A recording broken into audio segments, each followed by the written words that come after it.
naspieval dobrové, čo naspieval dobrové. Čo som sa s frajerkou naschádzal, čo zlatých dukátov nastrácal. Kto to vie, kto to vie, kto to vie, kto povie. Čo som sa povestí naslýchal a čo horúceho čaju napíkal. Čo naspieval dobrové, čo naspieval dobrové. S Bohom buď, lipová liška. Na slovenských pesničkách sa mi, priatelia, páči to, že sa vždy opakujú, aj že si ľahko zapamätali text. Takže tá druhá sloha je taká istá ako tá prvá. No teraz už iná. S Bohom buď, kotlík medený, nad barenou vyudený. S Bohom hrudka solí, ale refrén je furt ten istý. Čo som sa po horách nachodil, čo som sa pištolí nanosil. Kto to vie, kto to vie, kto to vie, kto povie. Čo som sa naspieval po hrúni, čo som sa navyrážal biedný. Čo naspieval dobrové, čo naspieval dobrové. Čo som sa s frajerkou naschádzal, čo zlatých dukátov nastrácal. Kto to vie, kto to vie, kto to vie, kto povie. Čo som sa povestí naslýchal, čo tu hej pálenky napíjal. Čo naspieval dobrové, čo naspieval dobrové. Ďakujem pekne! Dámy a páni, Števo Skrúcaný. Ďakujem pekne. Ďakujem. Števo, vítaj. Na zdravie, daj si. Naozaj je to čistý čaj, videl som.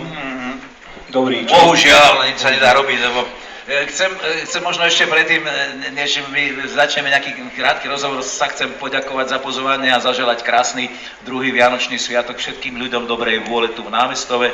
Zagratulovať možno k rodiacej sa tradícii vianočných trhov v tomto prekrásnom prostredí. Naozaj je mi ľúto, že som prišiel až takto podvečer, aby som si to mohol celé obzrieť, ale ja sa sem celkom iste na túto pláž vrátim, keď bude teplejšie a potom to všetko uvidím v plnej sláve. Ďakujem pekne a gratulujem všetkým Štefanom, ak sú tu nejakí, veľmi rád si s nimi dám pohárik čaju.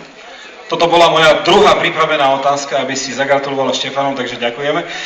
Čo sa týka tých akcií, tak my už v januári chceme pripraviť takú sériu od januára, takú talk show a teba by sme chceli ako prvého hostia, takže to sa dozvieš časom. Budem sa tešiť, jasne. To už prídem autom, ale ostanem, ale budem mať šoféra. Tak. Dobre, Števo, keď som ti pred pár dňami volal, pár týždňami v podstate už, aby si prišiel do Námestova na toto podujatie, tak sme uvažovali o dvoch termínoch, pred Vianocami a na Štefana. Rozhodol si sa na Štefána. Ako trávíš ty Štefana? No tak ja Vianoce trávim tak, ako väčšina ľudí na Slovensku a asi nepoviem nič objavné a možno ani nič veľmi vtipné. Jednoducho na ten štedrý večer sa snažím byť s rodinou, s mojimi deťmi, s mojou manželkou Erikou, ktorá aj tu je teraz so mnou. Potom večer ideme pozrieť jednu mamu a na prvý sviatok Vianočný zase druhú mamu.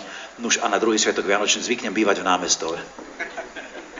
Tomu sa my veľmi tešíme, ja ťa nebudem trápiť ničím iným, nech sa páči. Spievaj si, javisko je tvoje. Veľmi pekne, ďakujem pekne. Ďakujem za pozvanie a že tu môžem byť, aj keď možno tu nie je zrovna, že by tu bolo teraz 1000 ľudí, ale sú to všetko ľudia dobrej vôle. Druhý sviatok Vianočný je úplne optimálny na to, aby sme sa stretli, aby sme si možno spolu aj niečo zaspievali, možno niečo, čo budete poznať. Ja vôbec mám rád hrozne Vianoce a všetky tie veci okolo nich a čo vám chcem povedať? Jednu vec, už som o to niekedy hovoril u Olivera Andrašiho aj Modrý z chyby. Ja som zažil asi pred 7 rokmi na Vianočných trhoch v Bratislave jednu neuveriteľnú situáciu. Ona už potom z toho vznikol vtip, ale prvýkrát som to počul ja, porozprával som to a potom som to videl na internete. Ale ja som vážne išiel 23. po Vianočných trhoch v Bratislave a tam taký človek už bolo vidno, že veľa koštoval takých tých vecí, čo tam zostali, viete, stánkarom a tak išiel z nohy na nohu a povedal jednu úžasnú vetu, ktorá sa nedá vymysleť doma pri počítači. On tak išiel a hovorí, že sú Vianoce, dám si záväzok, už nebudem viac piť. Nebudem viac piť. Ani menej, toto je akurát. A išiel ďalej. A čo vám tým chcem povedať? aby ste sa aj vy cez tieto Vianoce a vôbec, pokiaľ sa dá, stále cítili tak akurát. Ak sa tak akurát budete cítiť aj dnes podvečer, večer, tak bude potešenie na mojej strane. Mám taký pocit, Marek, že tam mám nachystanú jednu gotovku, takú typicky vianočnú, a mala by sa volať Sú svátky. Je to tak, alebo som niečo pomýlil? Nie, pamätám si to, ešte posledný funkčný mozgový závit, že by som nedopadol, jak to sa mi stalo, počujete, ešte to vám poviem. Som bol prváčik na Vysokej škole muzických umení a učil nás veršované dialógy, pán Lacko Chudík, pozdravujeme tam hore do nebies, tento rok nám odišiel. A on nás učil a prišiel na prvú hodinu a hovorí, že študenti, zapamätajte si jednu vec. Pre herca sú najdôležitejšie dve veci. Po prvé pamäť a po druhé, no, to vám poviem na najbližšej hodine. Som vedel, že bude veselo. Ja si pamätám druhú pesničku, to už je veľký úspech, takže možno teraz okrem srandy jeden pozdrav do Prahy, aby sa majster Karel, s ktorým som mal tú česť a možnosť spolupracovať a moderovať mu niekoľko koncertov, aby sa nám uzdravil, lebo však to je ikona československej populárnej hudby. Nuž a jeho asi jednou z najtypickejších vianočných pesničiek je pesnička, ktorá v origináli sa volá Mandy, ale on si ju prekrstil na Sú svátky. Poďme si to tak spievať. Čaute. Ahoj,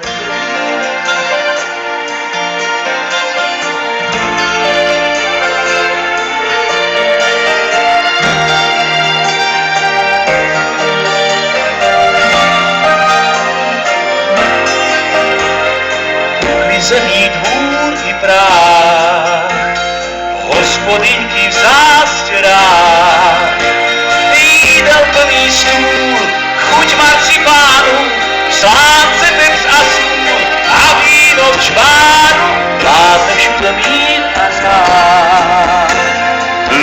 Lidé přijdou přát, snídka pro štěstí a úmru zbílí, tak nechme bolestí a poseďme chvíli, jsou svátky. Všechny vzdálené přátele vítej, zajdi k sousedům, jsou svátky. Dary vlídnosti verne odmítej, ozdob úsměvem dům, jsou svátky.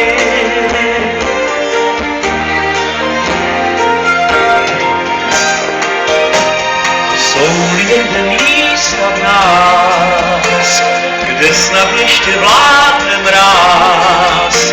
Zahřejme je vším i teplem svící a písní především a pojďme si říci, jsou svátky. Všechny vzdálené přátele vítej, zajdi k sousedům, jsou svátky. Dary vlídnosti verne odmítej, ozdob úsměvem dům, jsou svátky.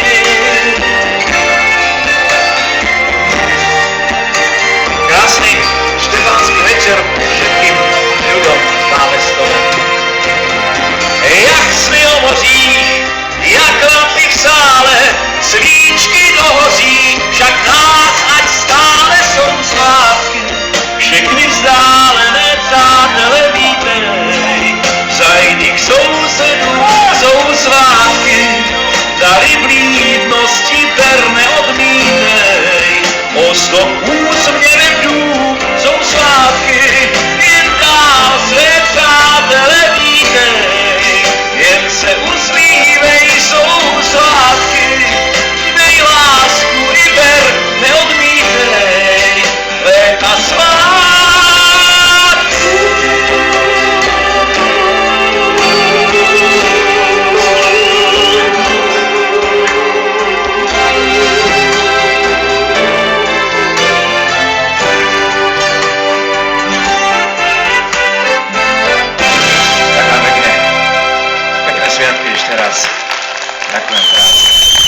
A na zdravíčko pri nejakom tom grogu, punči, varenom vínku alebo obyčajnom čajíku. Minule som išiel cez Levočov, bola tam výborná vec, na jednej krčme visel taký nápis, že dnes akcia. Ak sebe dáš 3,5 deci, tak 4,5 deci sebe môžeš kúpiť tiež. ale trošku taká bežná záležitosť. Ale nepriateľ, naozaj je úžasné, ja som, priznám sa, nikdy takto ešte na Štefana nehral, alebo nespieval, to bolo už takto v amfiteátri v zime. Každopádne verím, že vy ste v pohode, že ste si vybavili všetky vianočné povinnosti, že ste úplne akože pohodička. Mimochodom, keby náhodou sa tu stretávajú, pozdravujem, dobrý večer. Ahoj, čau. Veľký monolog. Pozdravujem toto. Povedz mi krstné meno tvoje aspoň. Andrej, čau, ja som Števo. Ahoj, čau. Andrej, teším sa, ďakujem veľmi pekne. Dám rýchlo pesničku, aby sme teda sa tuto nezdržiavali nejakým veľa rozprávaním, lebo momentálne by to bol môj dialog s Andrejom. Dajte tam niečo, toto vám všetkým odporúčam, ak ste si ešte nedali nejaký ten nealkoholický nápoj. V duchu hesla my sa dokážeme zabaviť aj bez nealkoholických nápojov. Ponúkam napríklad tento krásny nápoj. Poď. Volá sa to, že vieš, chlapi v Mexiku dokázali vypáliť kaktus a potom sa im ľahko machnúte, keď si ho dajú. Každé ráno vyjdemete na doblakný šampón, musím si dať preto ráne s tekilou a sambou. Po tekile mám svaly veľké ako Rambo, keď som celkom stekilovaný. V Acapulco bare majú vrtulu aj s hambou, po ňou hole baby v noci odpalujú mambo. To je tanec pre mňa, tak neodídem s hambou, silou, rytmou zmietaný. Tekily je plný stôl a tak pozor, je to alkohol. Tekila je alkohol, čo z mužov robí Rambo, iba ja som od tekily skrúcaný.